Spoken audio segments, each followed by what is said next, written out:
Hello everyone, good morning and welcome back to my new video. तो ये जो vlog आप देख रहे हैं ये शनिवार का व्लॉग है। हम लोग शुक्रवार को हरिद्वार से वापस आ गए थे। तो ज़्यादा दिन तो नहीं रुक पाए हम लोग वहाँ पर, क्योंकि फिर वही है, सोमवार से बच्चों के स्कूल थे और इसके साथ ही सैटरडे वंशिका का बर्थडे भी था। तो फिर हम लोग फ्राइडे की इवनिंग में वहाँ से निकले थे और रात को हम लोग 10 साढ़े 10 बजे तक जो है घर पहुँच गए थे। तो फिर ये सैटरडे वाला दिन है। बस सुबह उठ के नहा धो के यहाँ पर मैं लग गई हूँ नाश्ते के काम में, और यहाँ पर मैं बना रही हूँ भिंडी की सब्ज़ी। तो उसी समय धोई थी भिंडी, तो वंशिका को बोला कि तू भिंडी मुझे साफ़ कर करके दे और मैं जो है इसको कट कर लेती हूँ। तो इतना काम वंशिका ने जो है मेरे साथ करा दिया था। बाकी सैटरडे के दिन वंशिका का बर्थडे भी था। हमने बहुत ज़्यादा तो कुछ सेलिब्रेट नहीं किया देखिए इस बार, क्योंकि आपको पता ही है चीज़ों का। लेकिन हाँ, घर में केक वगैरह लेकर आ गए थे और वंशिका की एक फ्रेंड आई थी, जो वंशिका की बेस्ट फ्रेंड है। तो बस उन दोनों ने आपस में जो है ना पार्टी वार्टी कर ली थी घर पे ही। और मैंने वो वीडियो शूट भी नहीं किया, क्योंकि ऐसा कुछ सेलिब्रेशन हुआ ही नहीं था। तो बस वही है, वो तो होता है ना, बच्चों की इच्छा होती है कि मम्मी केक वगैरह जो है कट करना है। बाकी उसका यही था कि मैं अपनी फ्रेंड के साथ एंजॉय करूँगी। वैसे तो हमारी पहले की जो प्लानिंग थी वो ये थी कि हम लोग जो है बाहर जाएंगे डिनर पे, लेकिन नहीं हो पाया पॉसिबल। तो फिर मैंने उसे बोल दिया था कि कोई बात नहीं, हम किसी और दिन जो है बाहर चलेंगे। अच्छा, यहाँ पर भिंडी में जो है मैं प्याज मिक्स करके बना रही हूँ। तो प्याज भी जो है मैंने बारीक बारीक कट कर लिए थे, 2-3 प्याज। और ये जो भिंडी आप देख रहे हैं ना, ये घर की भिंडी है, मतलब कि ये हरिद्वार से आई हुई है। तो घर की जो फ्रेश फ्रेश भिंडी होती है ना, उसका टेस्ट ही अलग होता है। वो काटने में ही इतनी अच्छी लगती है ना, और खाने में तो खैर पूछिए ही मत, अलग ही जो है उसका स्वाद होता है। तो यहाँ पर मैंने अपने नॉन स्टिक के बर्तन में जो है इस सब्ज़ी को बनाया है। कई लोग मुझसे इसका लिंक मांगते हैं। तो ये जो पैन है ना, ये मुझे ना भाई ने दिया था। तो वो चंडीगढ़ शिफ्ट हो गया है ना, तो उसने वहाँ के लिए ख़रीदा था, लेकिन उसको ना ये पसंद नहीं आया, क्योंकि वो अकेला रहता है वहाँ पर। तो उसने कहा मेरे लिए बहुत बड़ा है, तो फिर वो यहाँ पर मेरे पास ले आया था। तो इसीलिए मैं आपको इसका लिंक वगैरह तो नहीं दे सकती हूँ, लेकिन हाँ, उसने ना इसको ब्लिंकिट से ही परचेज़ किया था। तो वो भी थोड़ा मेरी तरह ही है, जैसे मुझे भी कोई चीज़ इंस्टेंट लेनी होती है ना, मैं भी वेट नहीं करती हूँ, मैं भी ज़ेप्टो ब्लिंकिट से मंगवा लेती हूँ, वो भी ऐसे ही करता है। खैर, इधर सब्ज़ी वगैरह बन गई है। उसके बाद मैंने आटा गूँध दिया था, साथ में जो है मैं फटाफट से रोटियाँ बना रही हूँ, और एक तरफ चढ़ा दी है मैंने चाय। और आज आप देख रहे होंगे कि नाश्ते के साथ जो है चाय बन रही है। बहुत टाइम हो गया है नाश्ते के साथ, तो मैंने चाय लेनी कब से छोड़ ही दी है। सुबह की एक चाय मैं जो है पीती हूँ, कभी कभी शाम की।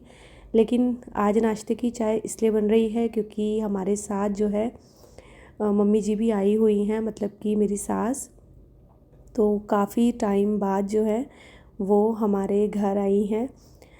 तो हमारे साथ ही आ गई थी वो, जिस दिन हम लोग फ्राइडे को आए थे ना, उस दिन उनको लेकर ही आए थे। तो वो ना यहाँ पर रक्षाबंधन के लिए आई हुई हैं, क्योंकि जो मामा जी हैं वो दिल्ली में ही रहते हैं।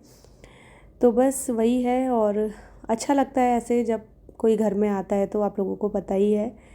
और सही सही जब चीज़ें चलती है ना आपकी लाइफ में, तो सच में बहुत अच्छा लगता है, खुशी भी होती है अंदर से। तो बस उन्हीं के लिए जो है यहाँ पर चाय बन रही है, क्योंकि उनको नाश्ते के साथ चाय चाहिए होती है। आपने शायद मेरे पहले वाले वीडियो देखे होंगे तो आपको पता होगा। तो यहाँ पर इसीलिए जो है 2 कप चाय बन चुकी है, और ये दही के साथ जो पराठे हैं वो वेदांश खाने वाला है। तो नाश्ते का काम जो है हमारा हो चुका था। उसके बाद फिर मैं ये रूम को जो है ठीक ठाक करने के लिए आ गई थी। बाकी इतना ज़्यादा घर फैला हुआ था, क्योंकि जिस दिन हम लोग गए थे मतलब शायद हम लोग बुधवार को गए थे, मेरे को याद भी नहीं है ढंग से। तो हम लोग तो बस ऐसे ही सारा घर छोड़ के चले गए थे। उस टाइम तो आपको यही नहीं रहता है कि मतलब क्या करना है क्या नहीं करना, बस ऐसा रहता है कि पैकिंग करो और जल्दी से यहाँ से निकल जाओ।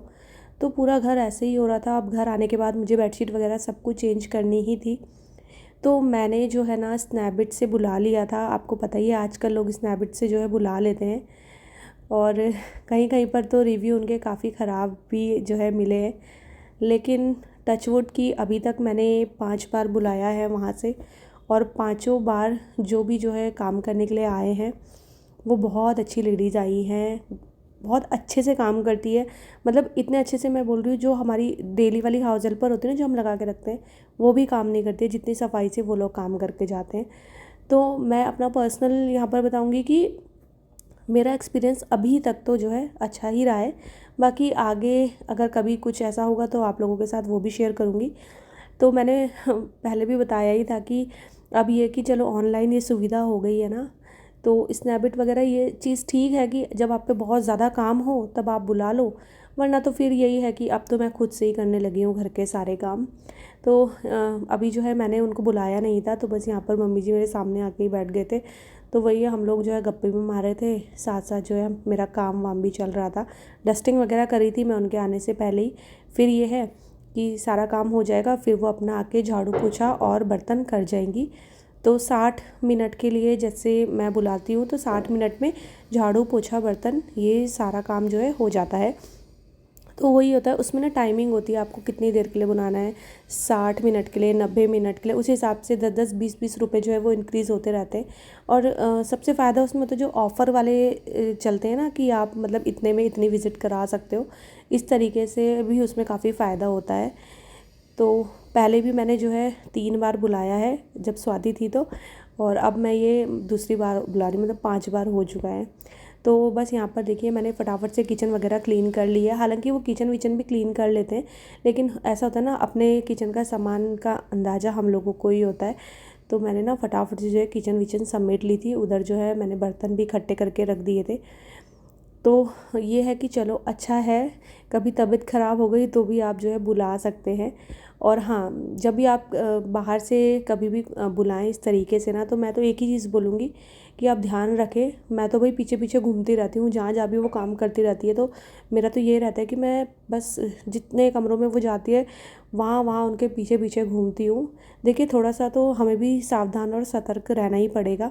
अगर हम बाहर से किसी को बुलाते हैं तो ध्यान देना भी बहुत ज़रूरी होता है। ये नहीं कि आपने चीज़ें छोड़ दी हैं और आपने बोल दिया कि नहीं बस वो अपना काम करेंगे और आप किसी और काम पे लग गए, तो नहीं। जब आप किसी अनजान को बुला रहे हो अपने घर में, तो देखिए आपको ध्यान देना बहुत ज़रूरी है। बाकी ये होता है कि 100 में से कोई एक आधे लोग तो ख़राब निकल ही जाते हैं, और हर कोई ऐसा बुरा नहीं होता है।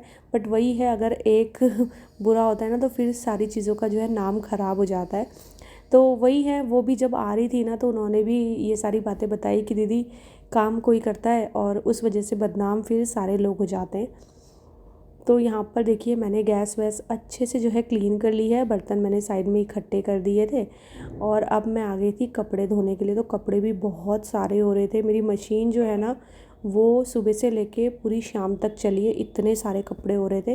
क्योंकि घर आने के बाद सारी बेडशीट वगैरह चेंज करनी, सारे जितने भी कपड़े हम लोग यहाँ छोड़ के गए थे वो तो धोने को थे ही, फिर वहाँ से भी जो कपड़े मैं लेकर आई थी वो सारे के सारे ही मैंने वॉश कर दिए थे। तो यहाँ पर देखिए सारे कपड़े जो है ना वो धुल चुके हैं, ये बस लास्ट के कपड़े रह गए थे। बाकी इतनी देर में वो जो है घर का सारा काम करके लड़की जा चुकी थी। बस ये वाली जो बैल्कनी है ना ये छूट गई थी, क्योंकि उस टाइम पे यहाँ पर जो है अच्छे से सामान भरा हुआ था। सामान मतलब वही ये लॉन्ड्री बास्केट वगैरह होती है वो। तो मैंने बोला था कि चलो ये वाला जो काम है वो मैं कर लूँगी, मतलब खाली एक बैल्कनी तो क्लीन करनी है, वो मैं खुद बाद में कर लूँगी, तुम जो है बाकी का काम कर लो। तो कोई कोई तो ऐसी आती है जो फटाफट से सारा काम करके चली जाती है, मतलब सफाई से भी करती है और बहुत स्पीड में करती है। कोई कोई ऐसी आ जाती है जो बेचारी धीरे धीरे करती है, लेकिन काम सारी ही बहुत अच्छे से करती है। तो यहाँ पर बस कपड़े भी सारे बस धुल चुके हैं, और इस बीच जो है मैंने खाना भी बना लिया था, क्योंकि साथ साथ ना लंच का भी टाइम हो गया था। तो एक तरफ तो मैं अपना बाकी के कामों में लगी हुई थी, उधर जो है साथ साथ कढ़ी चावल भी बन रहे थे, लंच में कढ़ी चावल बने थे। तो वो मैंने शूट नहीं किया, क्योंकि नहीं हो पाता ना, कभी कभी आप जो है चाहते हुए भी नहीं कर पाते हो, काम इतने ज़्यादा रहते हैं ना, तो ऐसा लगता है कि पहले अपने काम ही ख़त्म कर लो, क्योंकि शूट करते हुए ना काम थोड़ा सा और लेट होते हैं। तो यहाँ पर फिर मैंने अच्छे से जो है झाड़ू लगा लिया बैल्कनी में। उसके बाद फिर मैं यहाँ पर बस जल्दी से पोछा भी लगा लूँगी, तो ये भी जो है एरिया क्लीन हो जाएगा। और लंच वंच भी जो है इस टाइम तक हमारा हो ही चुका था। तो ये सारा काम जो है ना मैंने लंच के बाद ही किया था। तो कुछ कपड़े तो मैंने धो के जो है पहले ही सुखा दिए थे, बस लास्ट के रह गए थे। तो ये था कि पहले जो है मैं अपना लंच वगैरह के काम से निपट जाऊँ, उसके बाद फिर काम तो सुबह से शाम तक चलते ही रहते हैं। कहीं से आ जाओ तो वो चीज़ें कभी ख़त्म नहीं होती है। तो यहाँ पर देखिए पोछा भी जो है अच्छे से लग चुका है।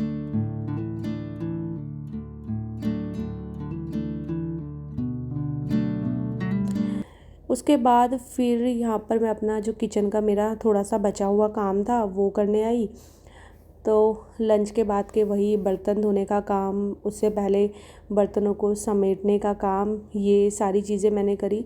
तो दोपहर में मेरा ये था कि मैं आराम नहीं करूँगी, बिल्कुल भी सोऊंगी नहीं, क्योंकि अगर एक बार सो गई ना फिर आलस आ जाएगा। तो फिर मैं तो जो है अपना कामों पे लग गई थी, बाकी सब लोग जो है अपना आराम कर रहे थे। तो इधर मैंने मशीन में जो है कपड़ा वपड़ा डाल दिया है ताकि धूल वूल ना बैठे। और उसके बाद अब मैं यहाँ पर जल्दी जल्दी से जो है सारे बर्तन भी धो देती हूँ। तो जैसे लंच वंच के बाद ना उसी टाइम पे ही आप बर्तन धो दो ना तो नहीं लगता है ज़्यादा। और जैसे शाम के लिए कभी कभी छोड़ ही देते, मैं भी छोड़ देती हूँ, तब उठ के बहुत ज़्यादा लगता है कि अरे यार अभी शाम को बर्तन भी धोने। तो जैसे कभी आराम भी करना हो ना तो दोपहर के सारे काम निपटा के आराम करो ना तो थोड़ी तसल्ली सी रहती है। तो थोड़ा सा ये जो बास्केट है ना मेरी, इसको भी पानी डाल के मैं ऐसे ही धो देती हूँ, क्योंकि हमें पता नहीं लगता है लेकिन उसके ना नीचे भी थोड़ी थोड़ी जो ट्रे होती है ना उसमें गंदगी हो जाती है। तो वैसे तो मैं अलग अलग करके धोती हूँ, लेकिन जैसे बर्तन भी धो रहे हैं तो उसी टाइम पे एक बार पानी डाल दिया तो अच्छे से जो है पूरी ट्रे भी क्लीन हो जाती है। तो यहाँ पर बर्तन धुल चुके हैं, उसके बाद बस लास्ट काम रहता था मेरा। तो बस यहाँ पर गीला कपड़ा मार देती हूँ ये बाहर किचन कैबिनेट्स में, तो बस ये भी साफ़ हो जाएंगे। और इसी के साथ जो है अपने इस वाले वीडियो का भी मैं एंड करूँगी। तो ये तो छोटा सा वीडियो, आपको कैसा लगा ज़रूर बताइएगा, और वीडियो पसंद आएगा तो चैनल को सब्सक्राइब कीजिएगा, वीडियोस को लाइक और शेयर करना ना भूलिएगा। मैं आपसे मिलती हूँ अपने अगले वीडियो के साथ, तब तक के लिए bye bye and take care.